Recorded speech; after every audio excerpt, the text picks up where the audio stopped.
Thanks for joining the live. Thanks for riding to work with me. Thanks for clicking on Sugar Honey Iced Tea. I'm T.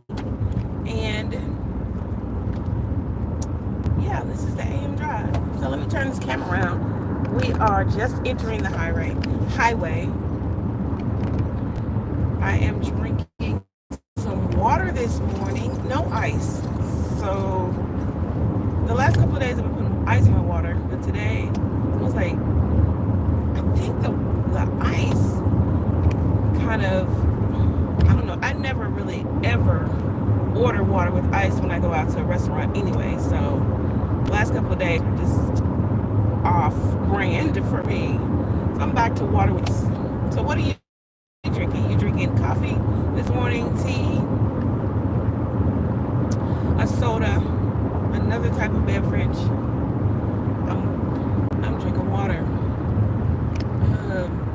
It's a beautiful day. I want to say slightly hazy, but that may be because the sun is still coming up over the horizon. So thanks for joining me. Traffic is very nice, manageable. We're doing our social distancing this morning on the highway. Highway 78 headed, it says southeast, but my intention is to eventually go south. So southeast, headed south.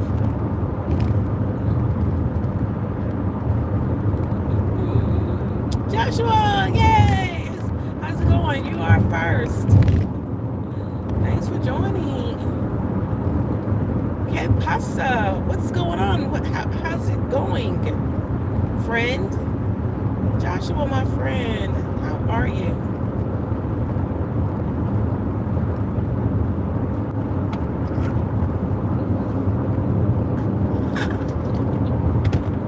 If you hear like a honking noise, I have a sippy cup and I lost the straw, so I've got to turn it upside down and it makes this honking noise. I gotta find that straw that goes in it. I do so well with keeping up with like the little parts that go with each one of my cups, but the straw that goes with this particular cup is a different shape. It's like a silicone tube, and I don't know, for the life of me, I don't know what I did with it, so I'm gonna have to. Sugar honey up, being good, doing good, my friend. Okay, thank you. I'm glad to hear it. Are you staying cool? Is it cool where you are? Like, you inside in the air during the day? Because it's been hot with like 5 T's at the end. It's been hot where we are.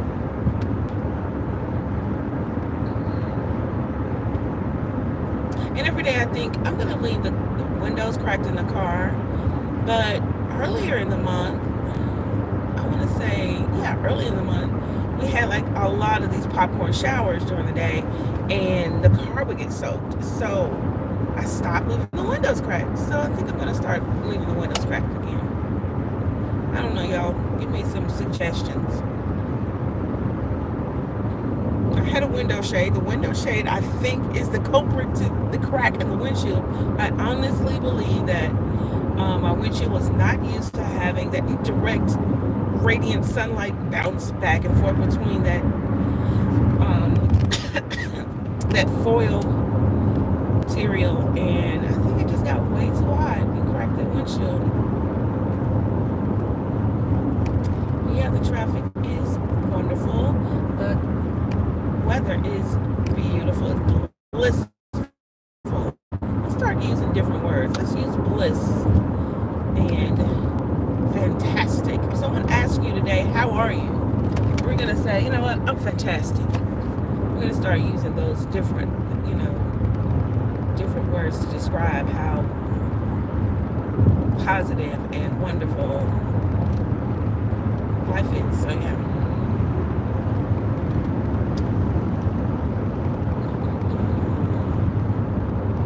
We're on the road again. Got 2 trucks. I guess they're talking to each other through the window or something. Walkie-talkies with 2 red cups with a string attached. That's in my mind. That's why they're positioned like that. But one down the road. I'm gonna slow down and give them some space so that one can pass the other.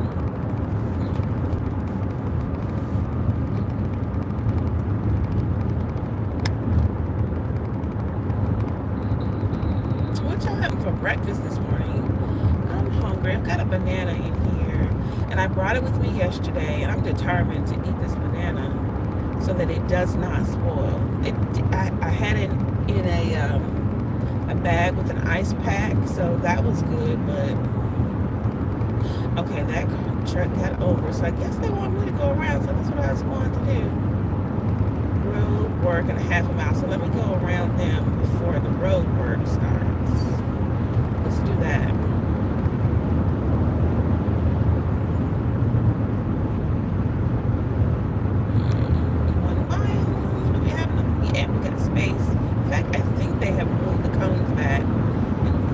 Have not removed the signs from the highway. So, yeah. Let's get over here, resume the 60 mphs. Life is good.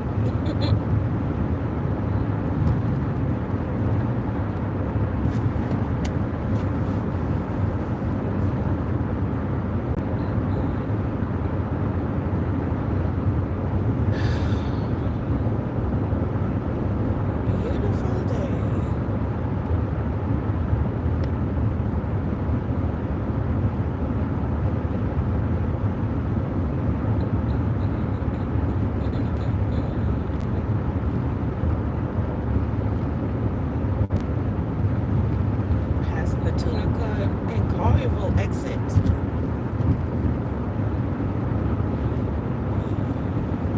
A while ago, Tunica used to be really known for a lot of casinos, and now I don't think it is as popular.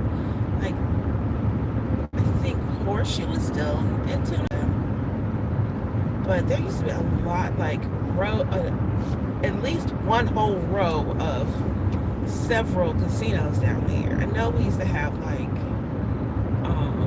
what was the one with the green, not Horseshoe, but the Lucky? It was something themed with the leprechaun green type of theme. But there were several casinos down there. And now, I don't know who goes to Tunica or which one is left. Other than Horseshoe, I think that's like the only one. But there was like I think all of them were on, like, floated on barges so that they could be within the legal guidelines of being casinos. But yeah, they were really popular for about, I don't know, 10, 15 years, and then it's like they faded out, just like they came in, they faded out. I am not a gambler of sorts, but it's always cool to have like an attraction for people to go to in the city when they come by and visit, I guess. And that's like one of the ones I would name. Aside from being, normal restaurants and bars and sports attractions, the casino is just kind of like another place you appoint to people who are coming in and out of the city. Yeah. Okay, so y'all can't see because we're going on this side of the highway. On the other side, there's this C, I don't want to say C class. Maybe it is. It's a motor coach class, but it has a slide. But they have been camped over there for at least 3 days. I've noticed. It looks like maybe it was abandoned or broken down and it's just over on the side of the highway. But I'm concerned if it's there when I come back through. I don't know what I'm gonna do. Well, I'm not gonna stop. I don't know. Because it's not even on the highway. It's like over on a service road type of thing. But it obviously looks like it's parked where it shouldn't be parked. So that leads me to believe that it's like in distress. And if I'm concerned about anything. I'm concerned about RV life, culture, people, all that stuff. Maybe I'm just nosy. Like, what is it doing over there? Yeah, for sure. Just nosy about it. But yeah, thank you for joining the stream. Do me a favor as you're popping in. I don't know if you're gonna watch the whole thing, but when I pause like that, I'm like looking at the traffic. That truck went over the line. I'm like, what's going on? But yeah, if you're bopping in, bop in, give me a thumbs up before you bop out. Much obliged, much appreciated. Also, my goal is to get to like 200 subscribers. I'm a real small channel, y'all, but I'm trying to get to 200 subscribers by the end of the week. And then next week, full throttle onto 1,000, like 200, and then I'm jumping from that goal. Now I gotta need to jump to 500, from 200 to 500, and then to 1,000. So if you're bopping through and you're just, hey, here for the vibes, or here to see what's going on, like who is driving what and where are you going, all of that, do me a fave, do me a solid, give me a thumbs up, give me a sub, like the sub would help, and then enjoy your day. Have a good day. Be blessed.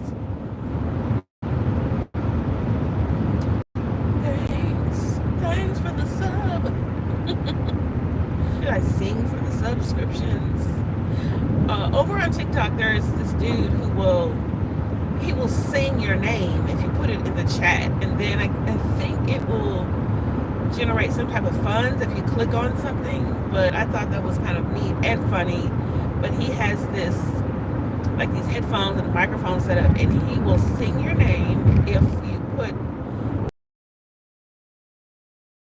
I think, on another channel where they would write your name if you put it in the chat, because they have like these calligraphy pens or something attached to like an iPad, so it's really easy for them to write it and then clear it out and then write somebody else's name. So of course I typed my name in and they put it up on the screen. I was like, yay, like it was some deal. But what could we do for this channel? Like I will say your name, I will sing your name. Who wants to hear all that? But it's something that's in the vein of, I guess, road tripping or driving to and from, or the big commute. Yeah, thanks for the thumbs up. I appreciate it. Thanks for the sub. Again, my goal is 200 subscribers this week, but also on to 500 and 1,000. We're floating on this traffic, passing the trucks. Thanks for the sub. I appreciate you. Thank you. Not the sub, but the thumbs up. I don't know if you're subbing or not, but the thumbs up really means a lot to me. But also, I had this conversation with this guy about, he really hated the fact that some people would beg for subscriptions and beg for thumbs up. And I was under the, so I always think this way. Maybe people don't remember to click the thumbs up or the subscribe button if you don't say it somewhere at the beginning of a video or at the end of the video. That's the thing. And then honestly, with the AM drive, you may not even be watching the whole video. So hey, do me a favor, thumbs up, do a sub, and then have a great day. But that guy was definitely not a strange. I'll say he had very specific ideas about the world. And one of those was like, it was just a very opposites type of deal. And that was even the conversation about the YouTube stuff. And again, that honking is my water bottle. Yeah, that conversation was very one-sided, much like talking on YouTube. So if you have any questions or say hey, hey friend, hey, always you can put in the chat.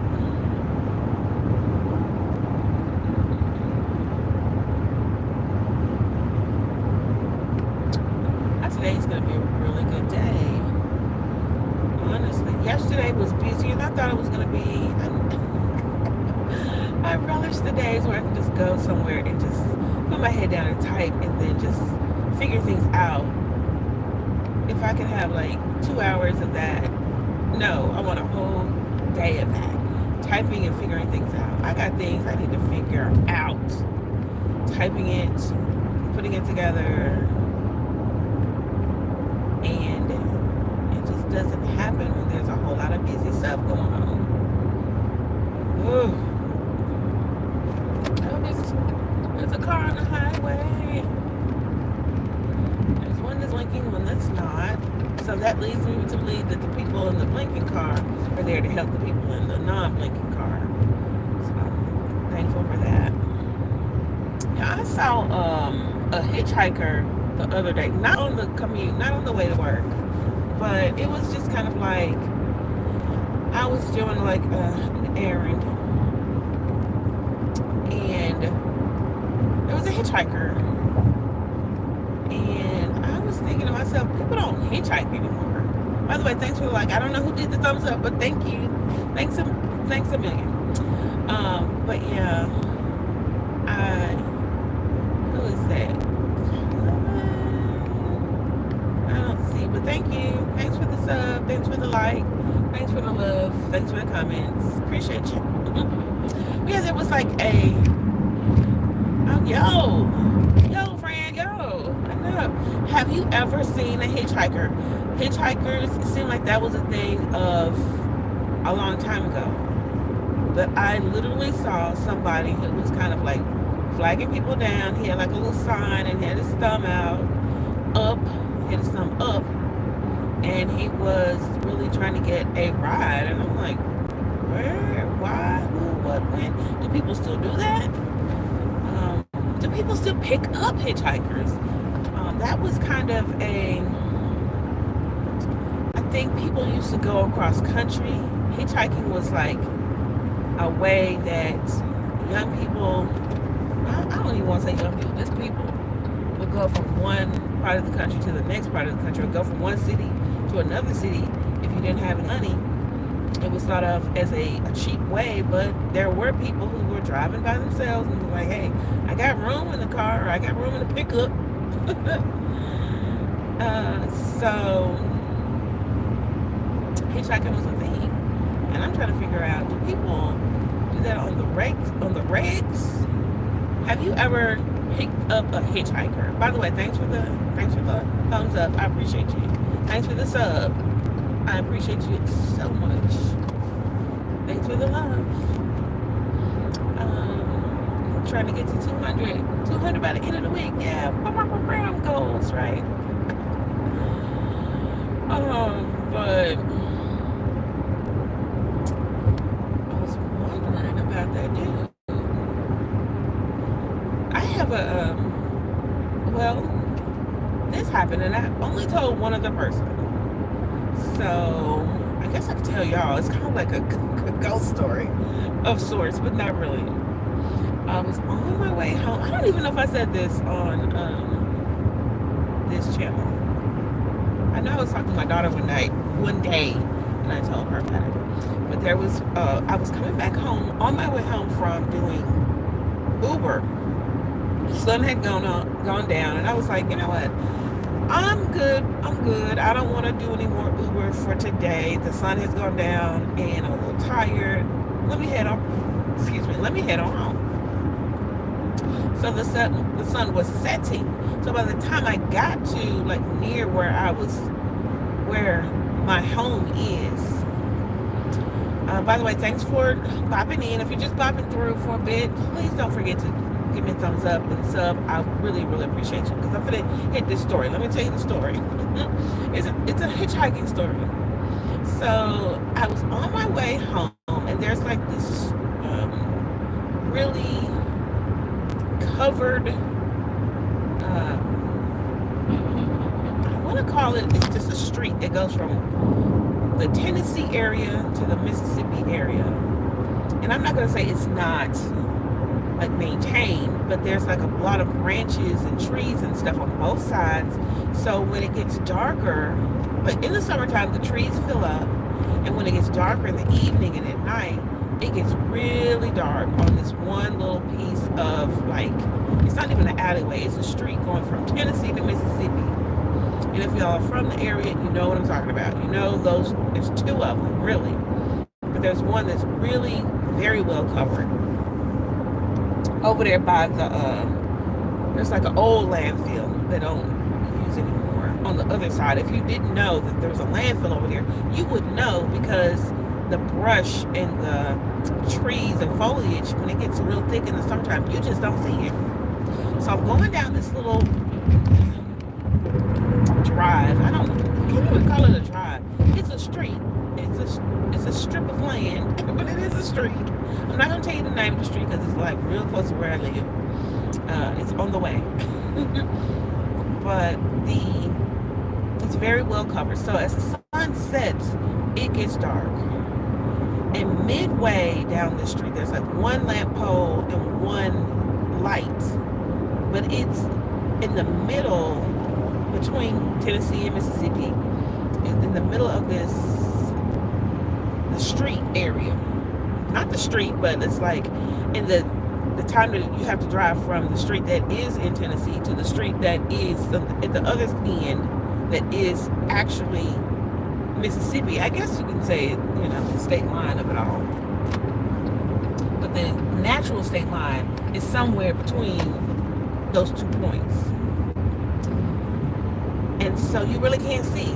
There is a light somewhere in the middle, but as you are going down that area, you can't see. It's dark, dark, dark. And then once you pass that light, it's dark, dark, dark again, because there's so much foliage, and especially in the summertime when the trees and stuff fill up.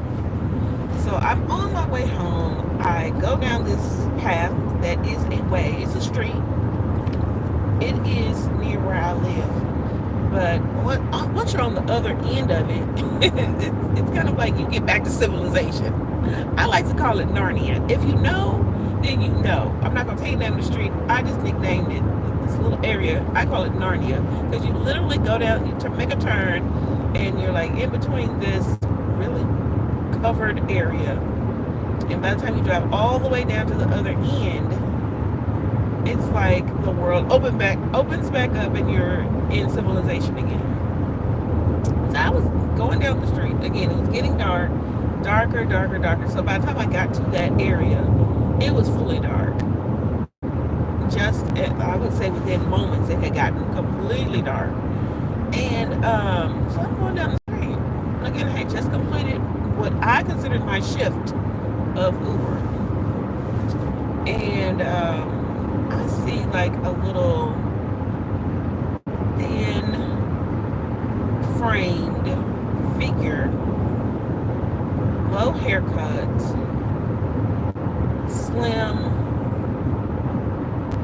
youthful type of being. I'm gonna say being because I didn't know what it was or who it was. And then I got to a little bit closer. There was a person walking down, this area. And in my mind, I thought, that is a child. The body of the being, person, thing, whatever, because I'm saying this because I'm going to tell you, I slowed down and I stopped. And something in me just took over. The mom in me, the human in me took over. I stopped my car and I slowed down. I stopped and I let my window down and I talked. I said, what are you doing out here?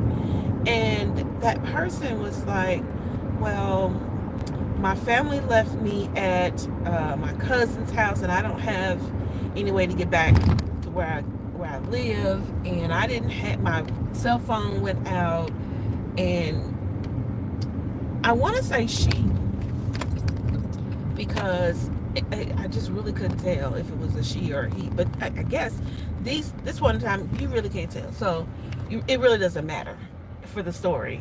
But just know that it was a young person, slim, small frame, low haircut, and it was more of this person was walking in the pitch black because it had just gotten pitch black outside. And they were telling me about how their family had left them at somewhere, and that they didn't have their cell phone wasn't working, and they couldn't get a phone call through to call to get somebody to pick them up. And so I was like, well, where do you live? Why are you out here? I was just kind of asking questions like, are you okay? Are you? Because to me, I had never seen a hitchhiker on this street, nor was it safe. And the person looked like they was a kid, like just beyond being a kid. I would say in the age of 15 to 19-ish, if I were to guess. But they were, okay, I will say black. I can determine that, but that's the only thing I can determine as far as age or gender. I cannot determine. All I know is this person was black. So I was like, after they told me their situation, their phone was out, they were going, I was like, well, it's dangerous out here. You know, it's pitch black, it's dark out here. I said, do you need a ride? And then, I didn't even say, do you need a ride? I just said, get in. And that person, they got in the back. And I said, well, now, what's the address? I had my blinkers on. I had pulled over a little bit, but there was no traffic. Nobody was coming. I turned my blinkers on when I first stopped. And I asked, I'm going to say her. Like I said, I asked her to, what's the address? I put the address in my GPS, like I have been doing all night. Well, I take that back. You don't put the address in an Uber. The address is just in your app. So usually on my last fare, the last person, I'll put my address in so I can get from where they live straight back to my house. Google will give you the fastest route, the least traffic. So that's what I did. I put her address of where she was going. She said she was going to her grandfather's house. And it just so happened that her grandfather's house he didn't live too far away from where I live. But the fact of the matter was, she was walking down this little street, the strip of land, no lights, very narrow, very wooded area. I was like, get in. I didn't ask. I just said, get in the car. And she did. She got in the back. I was like, get in the back. Because I don't know you. But I put the address in. She was like, well, do you have a charger? And I was like, well, I might have something because I don't have an iPhone. I have a thing in my car that had like multiple ends to it that might, but it never did charge her phone. It didn't work. I put the address in. It was like 4 minutes away from where we were. But 4 minutes in a car may have been 20 or 25 minutes away in walking, especially on a street where if anyone else had seen or had not been paying attention, they may have, pushed her off the edge. Because like this street where we call the shoulder of the street is very narrow, the shoulder of that little area drops off to like, I don't know where you call it, where water runs through, but it's like really close to where the street was. So if you have a misstep, basically, you could fall into a ditch and be really hurt, and nobody would see you till the next day, if that. So I ended up taking her to her grandfather's house. I stood out there. I was like, are you okay? The whole way through, I was like, are you okay? What do you do? Is everything all right? Because I'm trying to assess if this person like is in distress or danger or whatever. Is this person going someplace that's safe? Ooh, that was a rocket. Hit my windshield. Let me bag up. Let me bag back from this trip. But, everything it seemed to be okay. I wasn't sure if there was anything that I could do other than give the person a ride. And so I did. I took her to this house, which was a very nice house. It didn't seem like this person was going into any danger. I did, like I did for many other Uber fares, I wait until the ladies get into the house and close the door. Just as a, that's just what we used to do back in the day. When somebody was going in the house, you would just wait till they got in the house before you drive off, and that's what I did. But that night, I want to say that happened earlier in the summer. But I had not, from that point, had not seen or encountered a hitchhiker personally ever, and never was led to or drawn to pick them up. So, and again, I'm just saying, I really wasn't sure. The person kind of had I don't know, just kind of like an essence, like you're not sure if this is really happening. I don't want to say that this was I just don't know. It was a strange encounter. Let's say that, because I don't want to put any other words that may make me seem kooky. Like, I could not tell male or female. But people have different facial features and hairstyles. So again, but none of that was obvious to me. The voice was kind of light, but again, it didn't strike me as anything in particular other than a young or a youthful type of person. So I was like, look, let me get you off the street, because I just, in my heart, I just knew that person was in danger. That's all. I was like, honey, you got to get off the street. Why are you out here? Who made you walk? What are you doing? And at first in my mind, I was like, is this person like doing something illegal or running from the law, or just running as a like a runaway? You know what? People don't even really talk too much about runaways these days. Well, maybe because I'm not even watching news like that. All I know is it just still kind of made me feel a little eerie about the whole situation. Like the fact that my adrenaline almost kind of kicked in, like, okay, you got to get in this car, you got to get off the street. I don't know you, but let me make sure that you get to where you're going, because I can't leave you out here like this. And it just was, it is what it is. And it was and again, once I dropped her off, it just kind of felt like, ooh, that was wild. That was a wild encounter.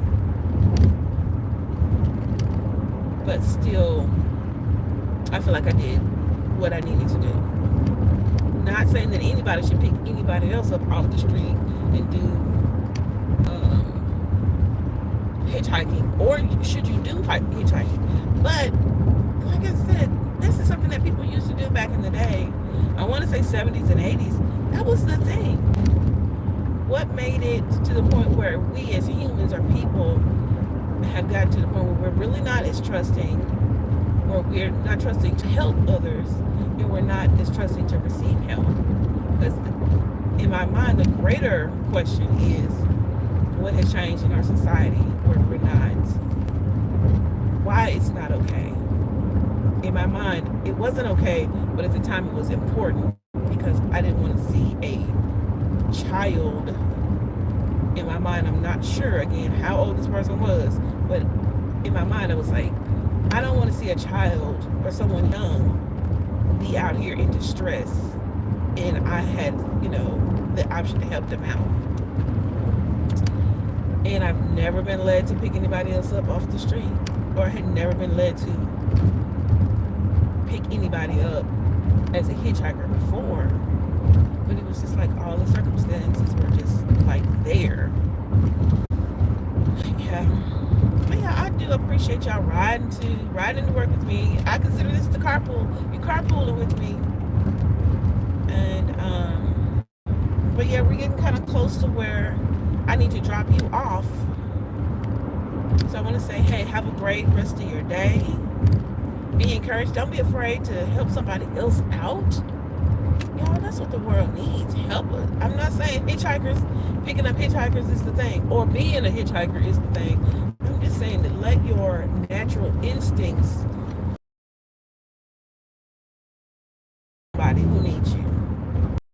For sure. That is definitely it. Because I don't know what your belief is. My belief is that in times that are necessary, I'm going to do the right thing. And I believe you're going to do the right thing too. So, with that being said, y'all have a good day. I'm going to drop y'all off here. Have a wonderful Wednesday. And I'll see you tomorrow. Bye.